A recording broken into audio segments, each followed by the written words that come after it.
আমি আসলে কিছুই বলতে পারিনি এই কারণে, যেমন শারীরিকভাবে আমি অসুস্থতা বোধ করছিলাম, এমনি এমনটা কোনোদিন আমার হয়নি যে কোনো অনুষ্ঠানে বক্তব্য দিতে গেলে আমার গলা শুকিয়ে যায়।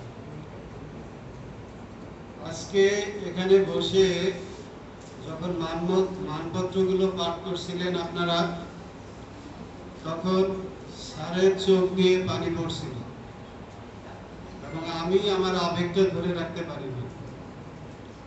আর এরপরে আমাদের প্রিয় শিক্ষার্থী সুব্রত মণ্ডল যখন বক্তব্য দিতে এসেছে, তার সেই আবেগময় বক্তব্য আমার মনে হয় আমাদের সবাইকেই মোহিত করেছে। আমি আসলে চোখের জল ধরে রাখতে পারি।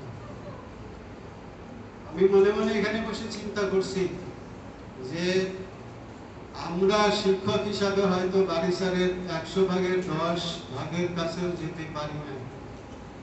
নাহলে আমরা অনেক স্যারকে বিদায় দিয়েছি বা অনেক জায়গায় চাকরি করেছি, কিন্তু এই যে আপনাদের আবেগতাড়িত যে হৃদয়ের ভালোবাসা, এটা আপনারা যখন প্রকাশ করেছেন, তখন মনে হয়েছে যে না, শিক্ষকতার যে জীবন, আমাদের এই জীবন ধন্য।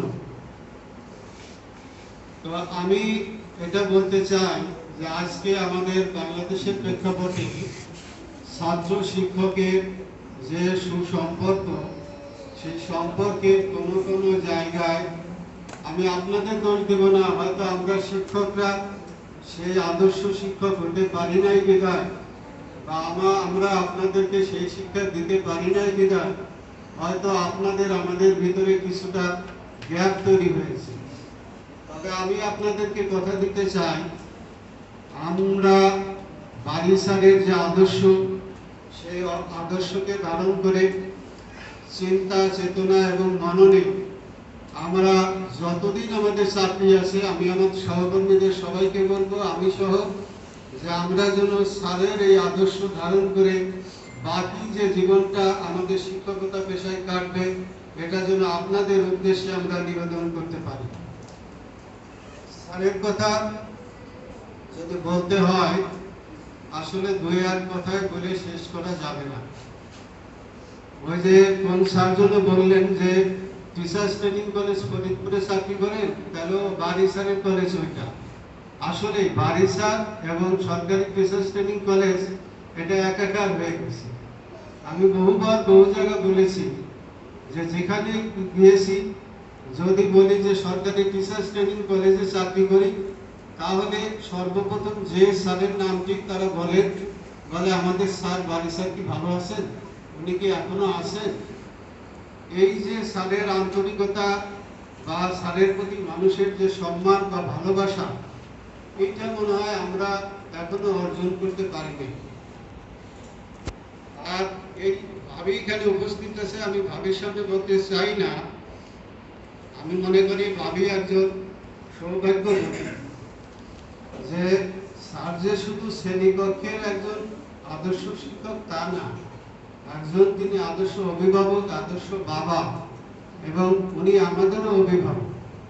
এবং আমার মনে পড়ে না, আমি স্যারের সঙ্গে 17 বছর চাকরি করেছি, কখনো আমাকে স্যার রাত করে কথা বলেছেন বা ধমক দিয়ে কথা বলেছেন।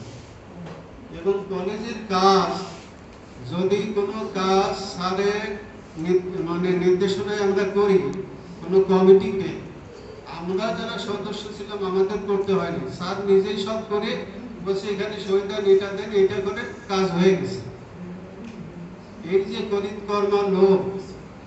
এবং আরেকটা বিষয় আপনারা জানেন, গতকালও কিন্তু স্যার আপনাদের পাঠ্যিকা সংশোধন করেছেন এবং বিএড এর ক্লাসে আপনাদের সঙ্গে স্যার গিয়েছেন। যে স্যার শুধু প্রশাসক হিসাবে দায়িত্ব পাওয়ার পরে ওনার মূল আদর্শ যেটা বা মূল কর্মক্ষেত্র যেটা, সেটা কিন্তু ভুলে যান নাই।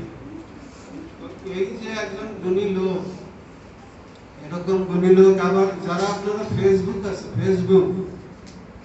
স্যারের ফেসবুকের সঙ্গে যারা যুক্ত আছে, স্যারের বিভিন্ন লেখা আপনারা নিশ্চয়ই পড়েছেন।